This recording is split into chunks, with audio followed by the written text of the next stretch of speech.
For all of the 13 years I ran my agency, we had zero recurring revenue. I mean, absolutely zero. Every single month, we started on the first by resetting our revenue in our accounting package and restarting our sales process that took us from, well, zero all the way to 220k months. Today, I'm going to show you my 3-layer system that ensured we got there. Predictable income, no discounting, and absolutely no selling hours. I'm Conor McCauley, and I built a creative agency called Kaizen in Belfast. What started in a back bedroom, just like this one, it ended up being a 5,000 square foot agency 13 years later. And I took that business from zero to 2.2 million revenue, 40 plus team, and then I sold it. Business is rarely easy, and I'll be completely honest with you. We probably made it harder for ourselves every single month. For most of the 13 years I was in business, we were a project-based agency.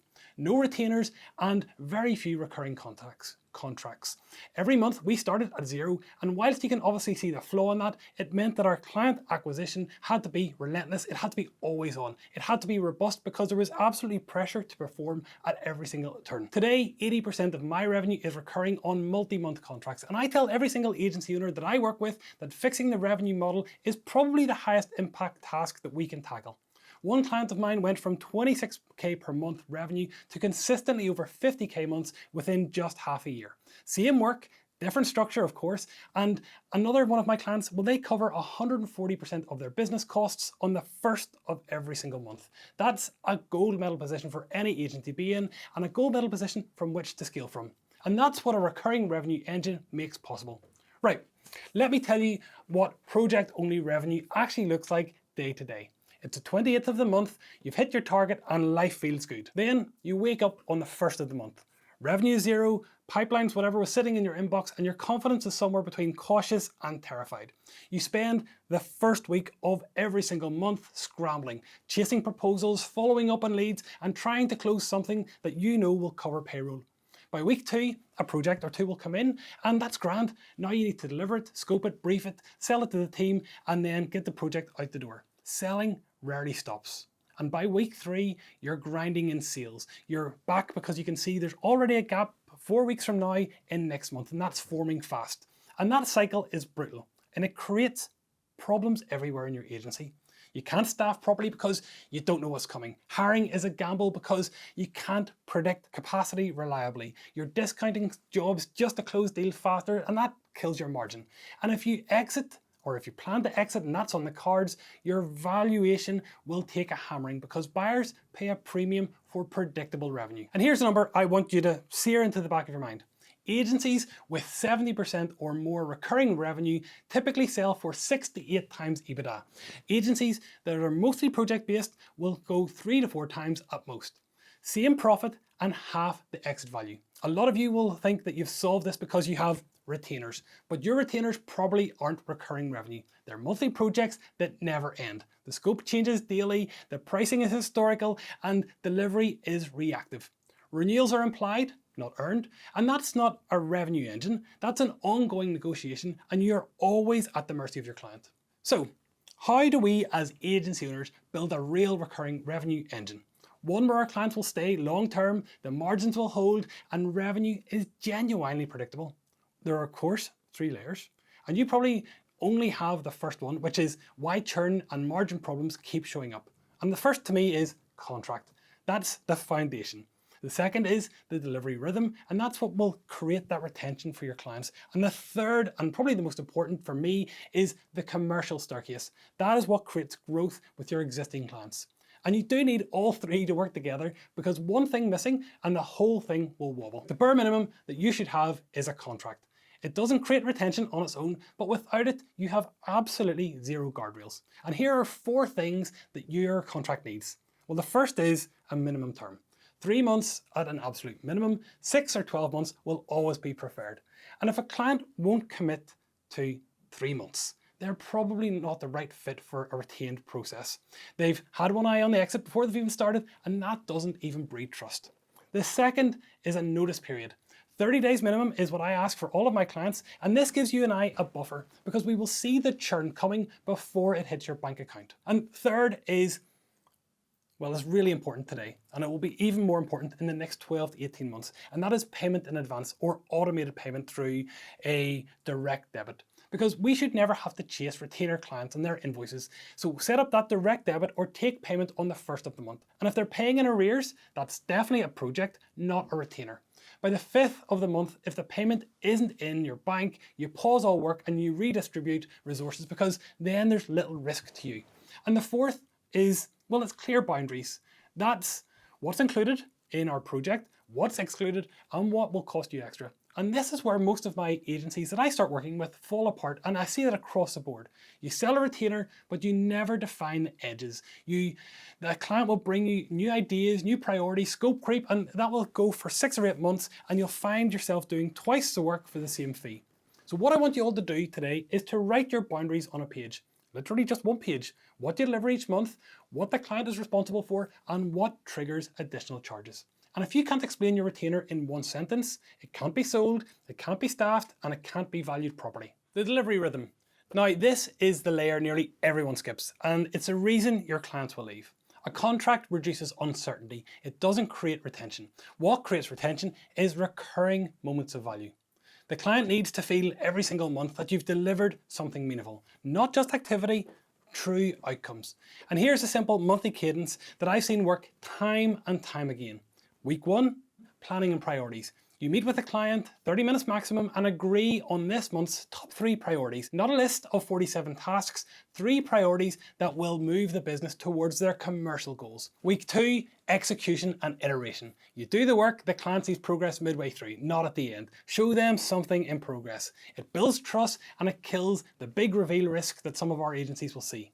Week 3 is reporting and insight. You report on the results from last month's work and the current progress. And this is where you earn the right to next month's fee. Don't just send numbers, explain what the numbers mean for your client and what you'd recommend changing, if anything at all. And in week number 4, strategy and next month's commitment. You present next month's priorities. The client signs off on them and you're already planning before the current month ends. One thing I would also add are weekly updates. I have one client where at 10 a.m. every Monday morning, all client-facing team members down tools and send their clients a status update email. What we're working on, what we'll supply this week, and what we need from the client to complete this. The worst thing that any agency owner will want to hear from their client is, where are we with X? And this weekly email puts that ball back in their court. Less emails from the client, more working on the project, which is more time billed. Actually, if you want to see exactly how recurring revenue quality affects your agency and what it could be worth, take my free agency evaluation assessment. The link is in the description below. In the 4-week rhythm, I just shared 3 things. It makes the client feel like they're getting value every week, not just every month, and it gives natural checkpoints to manage scope. And it makes the client renewal a non-event because the client is already committed to the next month before this one finishes. And I have worked with multiple agencies who have introduced delivery rhythms in their agency.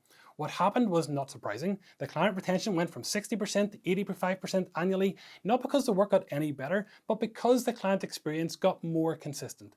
They stopped wondering what we were doing all month. Ultimately, they saw the value that the team was bringing to the table, and that's a gold medal position. And the next is the commercial staircase. One thing we worked on relentlessly was maximizing the revenue from each of our clients. Our goal was to keep them in our ecosystem as long as possible. And this is where real growth comes from. Not chasing new leads, although that's important, but by growing the clients you already have. Or as I would say to them, as they grow, we do also. Now, this commercial staircase is a path from starting out to serious business. And it has, again, 3 tiers. First up is the entry point. This is your lowest commitment retained offer. An audit, a review, a specific contained service. The price should be low enough that the decision is easy, but high enough that you're not losing money. For most creative agencies, that's between £1,500 and £3,000 a month. And the purpose of this tier isn't just profit, it's proof. You're proving you can deliver consistently, that you understand their business, and that working with you is straightforward. Next is the operator layer. This is your core retainer. Full execution on a defined scope, monthly cadence, clear deliverables, regular reporting, and this is where your margin lives. For most agencies, this will be in that 3 to 5k a month rate. The move from entry point to operator layer should happen naturally. After 3 to 6 months, the client sees results and they'll want more. But you don't pitch. You present it as the next logical step based on what the data is showing. But it's important you don't move from step 1 to step 2 without increasing the price, because your ability to spot and stop scope creep is critical. Now, many of my clients use these two tiers as the Trojan horse to get bigger and more profitable project work, alongside moving up that commercial staircase. And then, of course, there's this top level of the staircase, the growth layer. This is wherein you have a strategic partnership with your clients. You're often involved in planning, not just execution. You have a seat at the boardroom table, and your input can and should shape the commercial results of the organization. And you should price this work at anywhere between 5, 10K a month or greater, depending on your specialism and the client size. It is important to point out that not every client can or will reach that level. And that's completely fine. But every client should have a visible path from here to there and how they could get there. And it's your job to map this out from A to B all the way through to Z and continue adding value at each level. And here's the critical piece, right? You need 2 to 3 upgrade triggers defined in advance. Actual mechanisms that you can spot time and time again, not when the client feels that they're ready or you think it might be right. Specific, measurable triggers. When monthly traffic exceeds X, we recommend adding conversion rate optimization, or when you're running campaigns in more than 3 channels, the management layer becomes necessary. If you don't build the staircase, you force the client to redecide on your service every single month, and eventually they'll decide to choose someone else. So we've talked about the commercial staircase. Now we have to package all of this together, because packaging your service into retainer tiers isn't marketing, it's an operational control system. When your service packaging is weak, clients bring random priorities, your team context switches, scope creeps in, margins leak, and churn arrives unexpectedly. But here's the bare minimum: 8 fields on one page. The offer name, who it's for, the outcome the client gets, inputs required from the client, cadence, boundaries, what's in, what's out, and price and upgrade triggers. How do we define when they move up the commercial staircase? And if you can't fill in all 8 of those for your core retainer, you don't have a package, you have an arrangement. And these arrangements do not scale. They do not help your agency to scale. And because of that, they will become a recipe for disaster. Now, I want to tell you about a client who successfully implemented retainers with their own clients very, very recently. They had this project client who they'd been working for and with for about 18 months. And every few months, a new project would come in the door. It could be the brief for a website, an updated brand campaign, or even the launch of some sub-brands for new markets. Good work, great fees, and this is a standard enough story for any agency. But the gap between these projects was killing them. They'd finish one job, send the invoice, and hear nothing for 8 to 10, 12 weeks maybe. They'd allocate resource for the next month elsewhere, expecting no new project, then drop everything when another job came in from that same client. There was zero consistency, and this was affecting their business.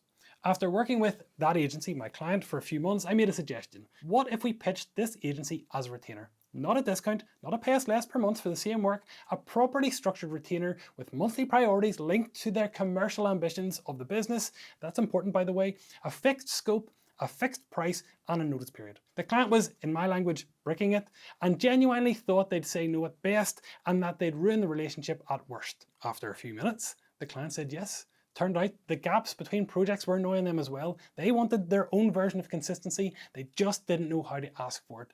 And that was the first one.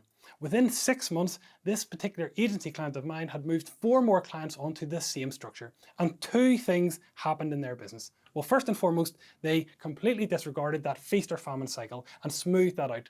December stopped being a near-death experience. And secondly, the conversations changed. Instead of, can you do this project for us? It became, well, what should we focus on next month? What aligns with your commercial goals? And that shift from vendor to partner changed everything in their business. Their margins improved because they're not discounting to win new work, and they could find efficiency in the project scope that they'd agreed. Your team will be happier because they can see what's coming, and your pipeline calms down because you don't need as many new clients. And today, when I'm coaching any new agency owner, the first thing I ask is what percentage of your revenue is genuinely recurring? If the answer is below 50%, that's where we start. Because nothing else, not sales training, not hiring, not better project management, fixes the instability of starting every month at 0. So here's what I want you to do this week. I want you to take a page, an Excel document, a Google Sheet, whatever it is, and write down your core retainer on that one page. Use the recurring revenue engine, one-page retainer template that's linked below this video, the offer name, who it's for, the outcome, the inputs, the cadence, the boundaries, the price and term, and the upgrade triggers. Fill in every single field, and if you get stuck on one, that's telling you something about your business. Then I want you to answer one question honestly. How many of your current clients, if forced to decide today, would renew for another 12 months? That's your renewal intent score. And I want you to start tracking this monthly. Plan to increase it with every action in your business. And the gold medal position with retainers is that your expenses are covered with recurring revenue. This stability is the platform for growth and the core focus if you want to scale or exit your agency. Actually, right? If you want to see how your recurring revenue model affects what your agency could be worth, the Agency Valuation Assessment breaks this down. It's free, takes about 10 minutes, and it will get you a very clear picture of what your agency is worth. The link again is below in the description. Thank you so much for watching, and if this video gave you something useful, please drop a comment below. I read every one. Thanks again, and I'll see you next week.